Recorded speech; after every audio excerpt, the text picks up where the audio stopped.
Welcome সবাইকে Abbas master and টিভিতে। এর আগের দিন আমরা দেখেছি ও বচন কোন বাক্যগুলি করতে হবে বা কোন কোন শব্দগুলি চয়ন করে বা কোন শব্দগুলি ও বচনকে নির্দেশ করছে, আর ও বচনের সঙ্গে আই বচনের পার্থক্যটা কি, অর্থাৎ বাক্যের মধ্যে কোন অংশটি থাকলে ও আই হচ্ছে বা আই ও হচ্ছে। আজকে আমরা আরো কিছু এরকম এক্সাম্পল দেখে নেব যে কিছু বাক্য রয়েছে যেগুলোতে একসঙ্গে ও এবং একটু ডিফারেন্ট হয়ে গেলে আই হবে। সেরকম কিছু এক্সাম্পল আছে যেগুলো আমরা আজকে দেখবো কিভাবে ও বচন এবং আই বচন করা যায়। প্রথমে হচ্ছে শিক্ষকরা কদাচিৎ ভালো। নিয়ম অনুযায়ী বলা হয়েছিল যে যেসব বাক্যে কদাচিৎ, কচ্চিৎ, কদাচ, নেই বললেই চলে, বিরল, কালভদ্রে এই ধরনের শব্দ যদি থাকে আর বাক্যটা যদি সদর্থক হয় তাহলে ও বচন হবে। আর বলা হয়েছিল যে ওই সমস্ত শব্দের সঙ্গে যদি কোনো নঙ্গর্থক চিহ্ন থাকে, অর্থাৎ বাক্যটি যদি নঙ্গর্থক হয় তাহলে হয়ে যাবে আই বচন। বোঝা গেছে? এবার বিষয় হলো যে এই নিয়ম যখন আমরা দেখেছি, এই নিয়মের মধ্যে আবার দু একটা নেগেটিভ ব্যাপার আছে। যেমন একটা নিয়ম আছে বেশি কিছু নয়, বাকিগুলো কদাচিৎ, কচ্চিৎ, আবার একটা কথা আছে নেই বললে চলে, এটা নেগেটিভ কথা। তার সঙ্গে কালভদ্রে, বিরল। আচ্ছা, কালভদ্রে, বিরল, কদাচিৎ, কচ্চিৎ এই সমস্ত শব্দের সঙ্গে কিন্তু নেগেটিভ ব্যাপারটা থাকছে না, কিন্তু নেই বললে চলে সেখানে নেগেটিভ অটোমেটিক আসছে। বেশি কিছু নয় বললে সেখানে নেগেটিভ অটোমেটিক আসছে। সেই বিষয়গুলো লক্ষ্য রাখতে হবে। ঠিক আছে, দেখা যায় তাহলে কদাচিৎ শব্দটা আমরা পেয়ে গেছি। এই কদাচিৎ শব্দটাই নির্দেশ করবে যে বাক্যটিকে আমরা কোন বচনে রূপান্তরিত করব। নিয়মটা কি? কদাচিতের সঙ্গে যদি সদর্থক হয় তাহলে করতে হচ্ছে আমাকে ও বচন, আর যদি বাক্যটি নঙ্গর্থক হয় তাহলে করতে হবে আই বচন। তাহলে যেহেতু বাক্যটি এখানে সদর্থক আছে তাহলে আমাকে নিঃসন্দেহে বাধ্যতামূলক ভাবে এটা করতে হবে কি ও বচন। ও বচন। আমি আর এলেফটা লিখছি না, এলেফটা অবশ্যই লেখা জরুরি, সবাই লিখবে আশা করছি। ও বচন। ও বচনে আকার থেকে আমরা মানব নিশ্চয়ই জানি, সকলেরই মনে থাকার কথা, মনে আছে কি না? বিশেষ বচন যেহেতু, তাহলে এর মানক হবে কোনো কোনো। ও বচনের মানক কোনো কোনো। এবার বাক্য থেকে বচন করার পদ্ধতি অ্যাপ্লাই করে দাও, সবাই পেয়ে যাবে। উদ্দেশ্য হচ্ছে শিক্ষক। রা আছে, রা লিখবো না কেন সেটা আগে বলেছি, আবার বলছি যে একসঙ্গে বহু বচন প্রয়োগ করা যাবে না। এ কোনো কোনোতেই তো বহু বচন হয়ে গেছে, অর্থাৎ রা লেখা আমার দরকার নেই। তাহলে কোনো কোনো শিক্ষক। এবার হচ্ছে সংযোজক। ও বচনের সংযোজক হচ্ছে নয়। কোনো কোনো শিক্ষক নয়। এবার বিধেয় পদ ভালো। কোনো কোনো শিক্ষক নয়, ভালো। ও বচন করে ফেললাম। আশা করি সবাই এই সমস্ত শব্দ আর বাক্যের আকার দেখে বচনটা করতে পারবে। এবার দেখা যাক এর সঙ্গে যদি নেগেটিভ চিহ্ন যোগ করা হয়, শিক্ষকরা কদাচিৎ ভালো, যদি নয় কথাটা লাগিয়ে দেওয়া যায় তাহলে কিন্তু আর ও বচন হচ্ছে না। আমরা বীজগাণিতিক নিয়ম অনুযায়ী আমরা আগেই প্রমাণ করেছি কদাচিৎ কথাটা কিন্তু কম, মানে কম বলতে কিন্তু খুব কম। তাহলে খুব কমটা হয়ে গেলে কিন্তু মাইনাস, আর নয় মানে হচ্ছে মাইনাস, তাহলে মিলে হয়ে যাবে প্লাস। তাহলে তখন বাক্যটি চলে যাবে আই বচনে। তাহলে তখন কি হবে? আই বচন করতে হলে হয়ে যাবে আই বচন। বিষয় বচন মানক একই আছে, সংযোজক চেঞ্জ। সংযোজক আই বচনের সংযোজক কি হয়, তাহলে হয়ে গেল বাক্যটি আই বচন।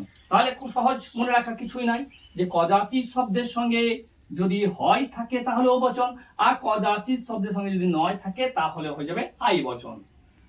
দ্বিতীয় উদাহরণে স্বাবলম্বীরা কচ্চিৎ অদৃষ্টবাদী।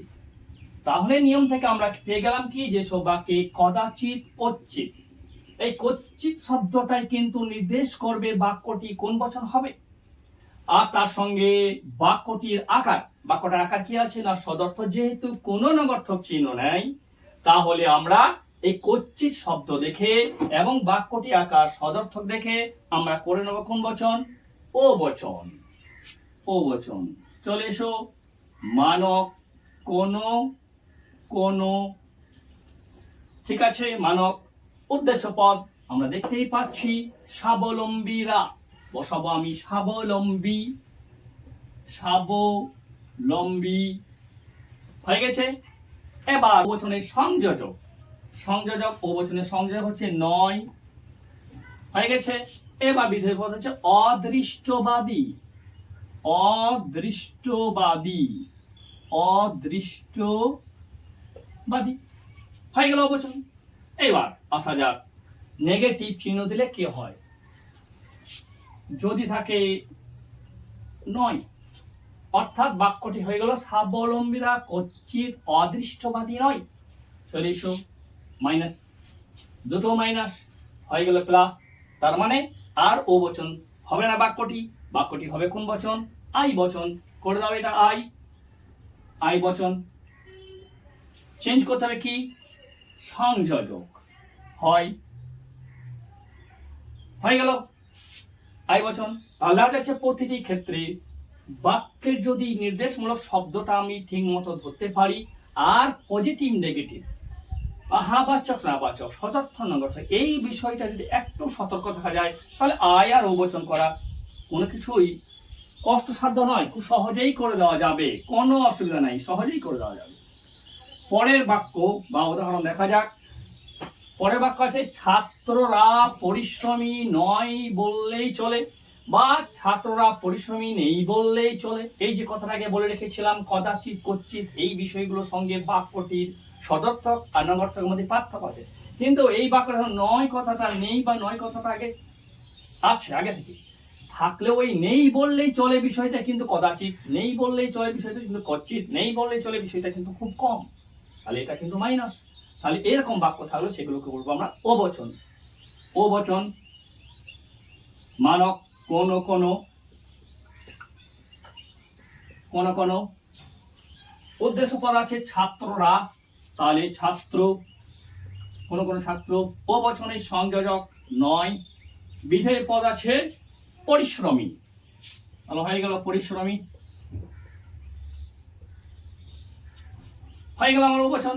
এবার দেখা যাক নেই বললেই চলে, তার সঙ্গে যদি আবার এখানে এটা যদি নেই করা যায়, এটাকে নেই, তার সঙ্গে লাস্টে চলে না কথাটা যদি থাকে, কি হলো? ছাত্ররা পরিশ্রমী নেই বললেই চলে না, দুবার না হয়ে গেল, নেই নেই, সংযোজক চেঞ্জ, মাইনাস মাইনাস প্লাস হয়ে যাবে।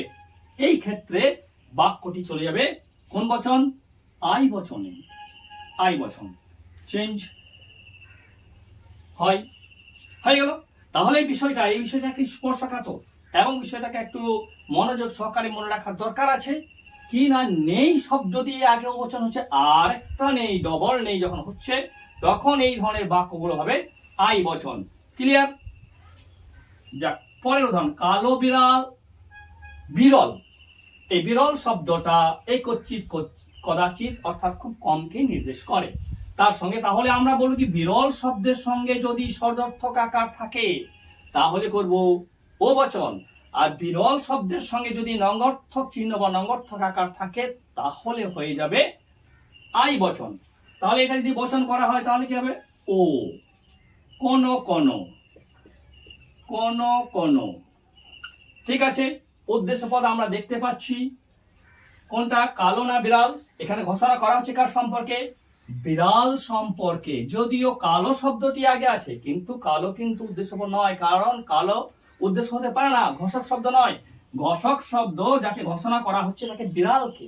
আর বিড়াল সম্পর্কে কি ঘোষণা করেছে না, বিড়ালের একটা অ্যাডজেক্টিভ ফর্ম বা বলতে পারেন গুণবাচক ফর্ম, সেটা হচ্ছে কালো রং। ঠিক আছে, তাহলে যার সম্পর্কে ঘোষণা করা সেই উদ্দেশ্য, আর উদ্দেশ্য পদ সম্পর্কে যা কিছু ঘোষণা করা হয় সেটা হয় বিধেয়। তাহলে আমাদের এখানে উদ্দেশ্য পদ হচ্ছে কোন কোন বিড়াল, বিড়াল, বিড়াল হলো উদ্দেশ্য পদ, কোন কোন বিড়াল। এবার ও বচন যেহেতু, তাহলে তার সংযোজক কি? নয়, কোন কোন বিড়াল নয়, গুণবাচক শব্দ দেওয়া হয়েছে, বিধেয় পদ কালো, হয়ে গেল ও বচন। এইবার এই ও বচনের এই বাক্যটি কখন আই বচন করতে হবে বা করব, সেটা হলো এর সঙ্গে যদি বলা হয় কালো বিরল বিরল নয়, বিরল নয়। এই বিরল কথাটা যেহেতু খুব কম, তাহলে এখানে মাইনাস, নয় কথাটা মাইনাস, তাহলে হয়ে গেল প্লাস। তাহলে সেই ক্ষেত্রে আমরা করে দেবো আই বচন হয়ে গেল, সংযোজক চেঞ্জ হয়ে গেল। ঠিক আছে, আজকে এই 4টা এক্সাম্পল দেখালাম, এরপরে আরো কয়েকটা এক্সাম্পল আছে, এইভাবেই দেখাবো। একটা কথা, ক্লাস তো পুরোপুরি এমনি সোজাসুজি ক্লাস শুরু হয়ে গেছে। অবশ্যই এইভাবেই স্টুডেন্টস এবং ফলোয়ারদের উপকার পেতে হলে চ্যানেলটিকে অবশ্যই সাবস্ক্রাইব করবে, কমেন্ট করবে, লাইক করবে, শেয়ার করবে। Thank you.